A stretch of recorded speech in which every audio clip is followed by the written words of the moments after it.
नमस्ते India. Welcome to our YouTube channel. मैं रंजीत आज आप लोगों के सामने शंख के दूसरे भाग को लेकर आया हूँ। जैसे कि इससे पहले वाले भाग में हमने शंख, शंख की ध्वनि, शंख का वास्तु महत्व के बारे में जाना, वैसे ही इस भाग में हम शंख के प्रकार, शंख की उत्पत्ति, शंख की स्थापना और शंख का वैज्ञानिक दृष्टिकोण के बारे में जानेंगे। तो चलिए वीडियो को शुरू करते हैं। शंख के प्रकार।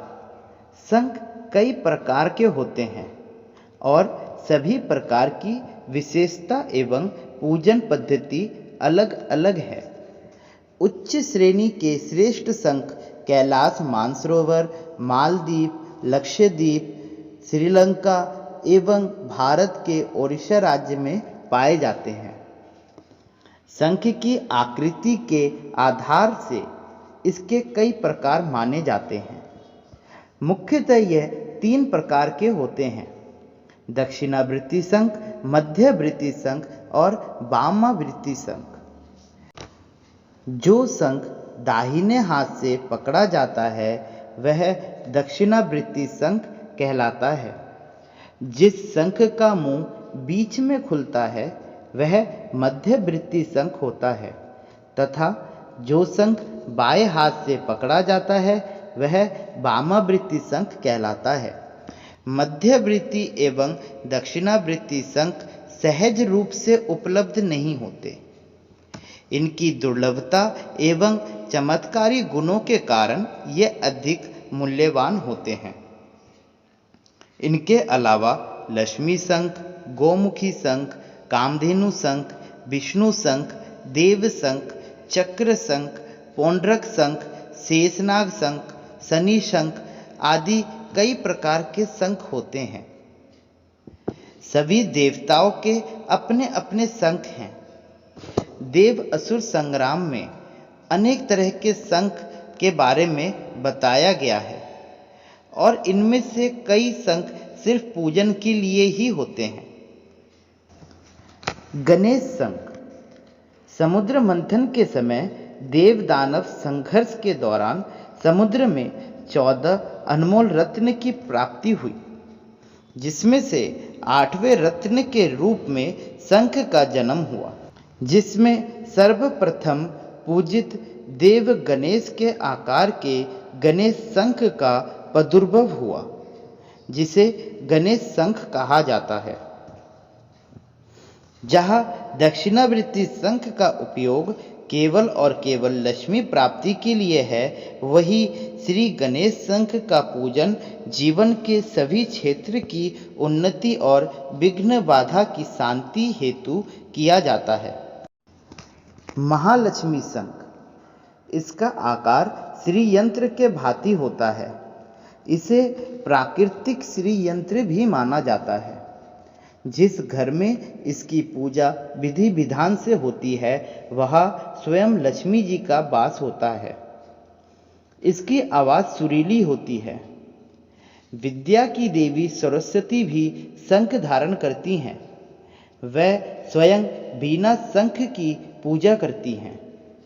माना जाता है कि इसकी पूजा व इसके जल को पीने से मंदबुद्धि व्यक्ति भी ज्ञानी हो जाता है। दक्षिणावृत्ति शंख। स्वयं भगवान विष्णु अपने दाहिने हाथ में दक्षिणावृत्ति शंख धारण करते हैं। पुराणों के अनुसार समुद्र मंथन के समय यह शंख निकला था, जिसे स्वयं भगवान विष्णु जी ने धारण किया था। महाभारत के युद्ध के आरंभ में हर दिन शुरू से समाप्त होने आदि मौके पर शंख ध्वनि का जिक्र है। महाभारत काल में सभी योद्धाओं ने युद्ध घोष के लिए अलग अलग शंख बजाया था। गीता के प्रथम अध्याय के श्लोक 15 से 19 में इसका वर्णन मिलता है। उस श्लोक का हिंदी अनुवाद है: श्री कृष्ण भगवान ने पंचजन्य नामक अर्जुन ने देवदत्त और भीमसेन ने पौंड्रक शंख बजाया। कुंती पुत्र राजा युधिष्ठिर ने अनंत विजय शंख, नकुल ने सुघोष एवं सहदेव ने मणिपुष्पक नामक शंख का नाद किया। इसके अलावा काशीराज, शिखंडी, राजा विराट, राजा द्रुपद, द्रौपदी के 5 पुत्र और अभिमन्यु आदि सभी ने अलग अलग शंखों का नाद किया। शंख की उत्पत्ति। मान्यता है कि इसका प्रादुर्भव यानी इसकी उत्पत्ति समुद्र मंथन में हुआ था। समुद्र मंथन से प्राप्त 14 रत्नों में से एक रत्न शंख था। अन्य 13 रत्नों के भांति शंख में भी वही अद्भुत गुण थे। विष्णु पुराण के अनुसार माता लक्ष्मी समुद्र राज की पुत्री हैं तथा शंख उनका सहोदर भाई है। अतः यह भी मान्यता है कि जहाँ शंख है वही लक्ष्मी का वास भी होता है। भगवत पुराण के अनुसार संदीपनी ऋषि के आश्रम में श्री कृष्ण ने शिक्षा पूर्ण होने पर उनसे गुरु दक्षिणा लेने का आग्रह किया। तब ऋषि ने उनसे कहा कि समुद्र में डूबे मेरे पुत्र को ले आओ। तब समुद्र तट के नजदीक उन्हें एक राक्षस शंकासुर नामक उनसे युद्ध हुआ। श्री कृष्ण ने समुद्र तट पर शंकासुर को मार गिराया। उसका खोल शेष रह गया। मान्यता है कि पंचजन्य शंख वहीं से उत्पत्ति हुई। शिव और शंख। शिव पुराण के अनुसार शंकराचुर नाम का महापराक्रमी दैत्य हुआ।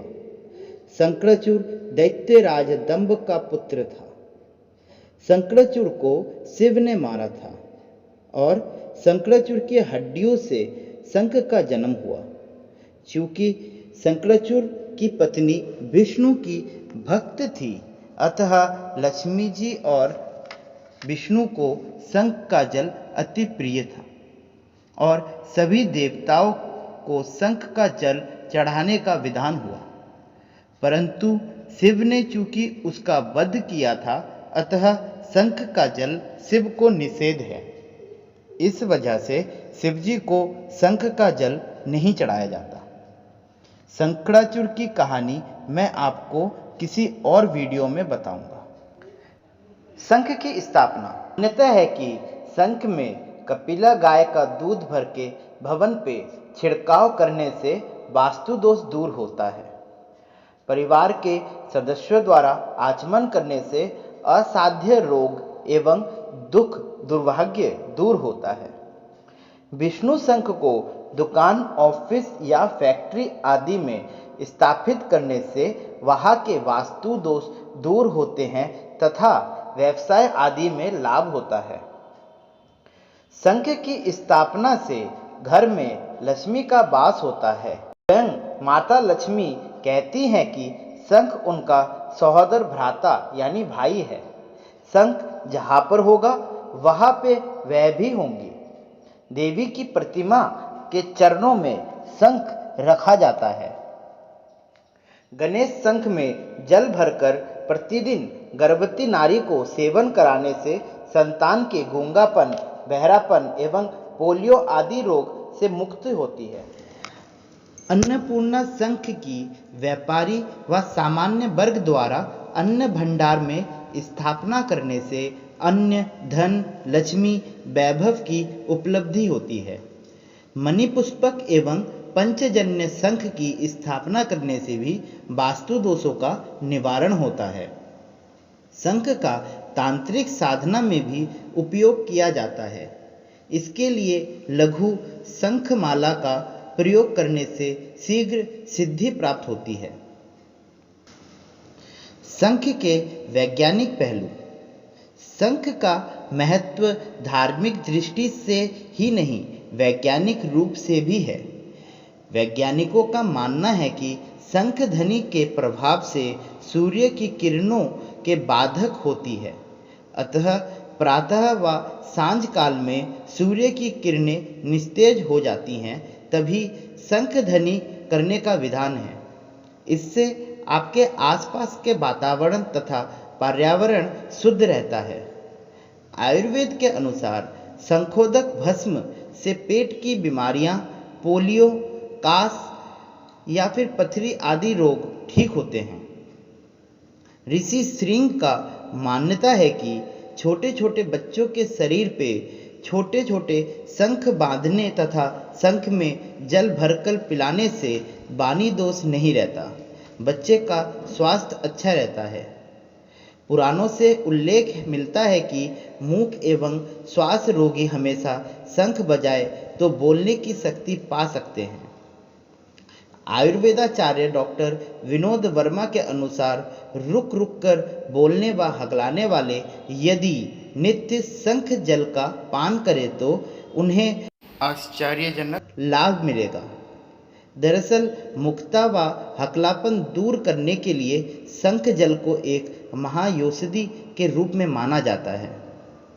हृदय रोगियों के लिए भी रामबाण का काम करती है शंख औषधि।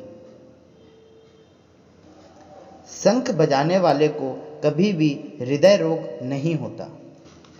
1928 में बर्लिन यूनिवर्सिटी ने शंख ध्वनि का अनुसंधान करके यह सिद्ध किया कि इसकी ध्वनि कीटाणुओं को नष्ट करने की उत्तम औषधि है।